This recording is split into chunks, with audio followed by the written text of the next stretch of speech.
I'd love to dig in today and talk about, where do you see gold going? Because it seems to me like with all the money that's been printed, it feels like it's been suppressed. Yeah, gold is not responding to the debt load that the world has today like it should. It has underperformed a bit because interest rates have been low for the last 10 years, abnormally low. Now we're going into a more inflationary environment, of course. And what's happening is inflation's driving the bus. The Fed's reacting to inflation. Other markets are reacting to the Fed. The dollar's reacting to interest rates. Other currencies are reacting to interest rates. So it's all interconnected, but it's not quite straightforward to understand. So just take it one step at a time. Can I do that? Yes, please. Yeah, I think take us all, like literally if you were teaching a class. So it's going to take me a couple of minutes, but basically inflation is leading right now. So for the first time, we have inflation in 40 years, and the Fed is reacting to inflation by raising the interest rates. And the reason they're doing that is to slow down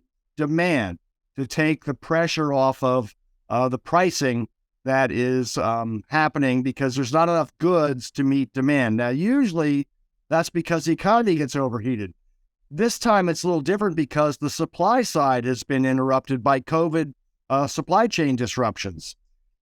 Plus all the stimulus money created excess demand. So for COVID and the government's reaction to it, the simplest way I had it explained to me was basically we paid a bunch of people not to make things, and we gave them a bunch of money while they were sitting at home on their butts, and they spent the money.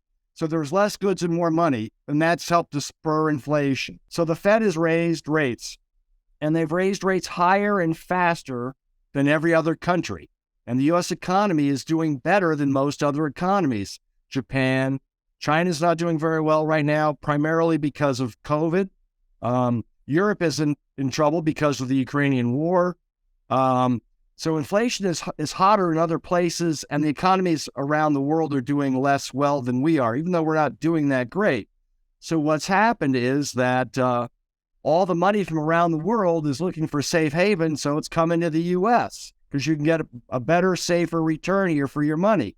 Well, the gateway to do that is through the dollar. So if you're in Japan or in China or in Europe, you've got to buy dollars to get into our treasury market or to get into our stock market. And that's pushed the dollar way up, which has in turn pushed gold way down through last fall. That's because the dollar and gold tend to trade inversely to each other. Why? Well, most of the gold around in the globe is bought outside of the U.S., but gold is priced in dollars.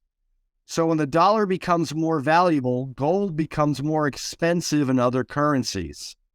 And that's what has made gold cheaper in the U.S. through last fall. The dollar was really strong over the last year. In fact, from January of 2022 to October of 2022, the dollar was up 18% against most other major currencies on average. This is a gigantic rocket ship move for currencies that normally 2, 3, 4% in a year is a lot. And it's all because of what I just explained. So what's happened now is the treasury yields here in the U.S. have gone up as well. The Fed's raised the Fed funds rate from 25 basis points to 4.25, 4.5 basis points, the highest, sharpest rate hike they've had in 20 years or more. And they've raised the bond yields up from, very low to 3 and 4% for the 10-year Treasury, the 20-year Treasury, even the 2-year Treasury. And what we've seen is the biggest bond yield inversion that we've had since 1981 actually, when we went through a similar high inflationary period. So the 2-year Treasury right now is paying, the yield is about 4.2%, where the 10-year Treasury and the 30-year Treasury are about 3.5 to 3.6%. So that differential is a negative inversion, or it's an inversion rather. And that is a signifier of a potential recession. And it's a very accurate signaler of a recession.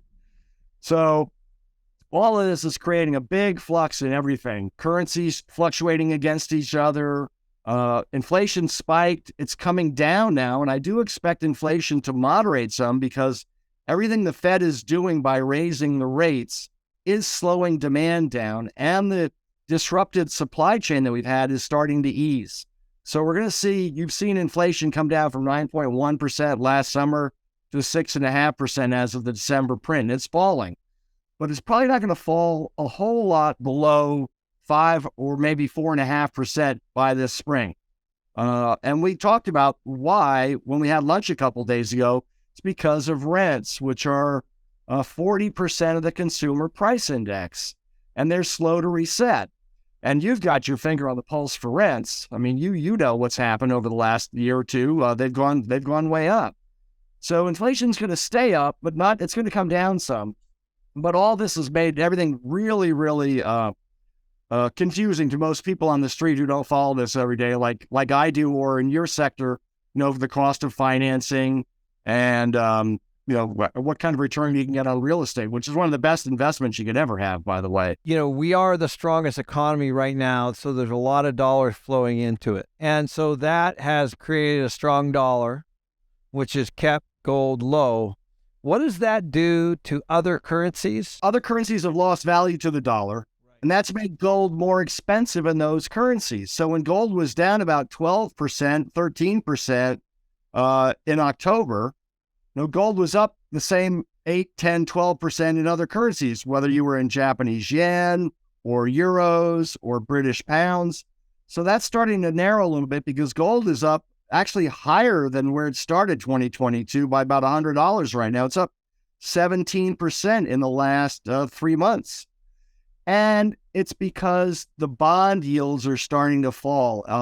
If you look back, every time we've seen a rate hike cycle peak, but they've signaled that they're going to hold rates higher or hold them for longer than people think because they need to snuff out inflation. When we see a rate hike cycle peak in bond yields, that's typically a bottom of the market for gold. And when the yields start to fall, gold tends to react positively because gold doesn't pay a dividend or a yield like bonds do. It's just an asset that goes up and down in price. So the opportunity cost for gold is diminished when yields are higher. And when yields start to come off, that tends to signal that, hey, things are changing and it's good for gold. And in the last 5 or 6 times we've seen a rate hike cycle peak, that signaled a bottom for gold and a rise that we've now seen a pretty good one. But it's not over yet because rates could fall further.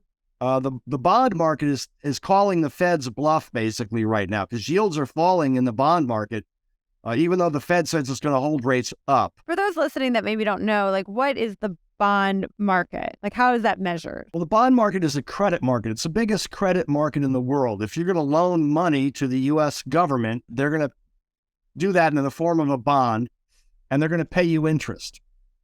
So the amount of interest they pay you is the yield. So you can give the government, say, $10,000 on a 10-year treasury, and you're going to get 3.6% right now over those 10 years, which isn't a very good investment.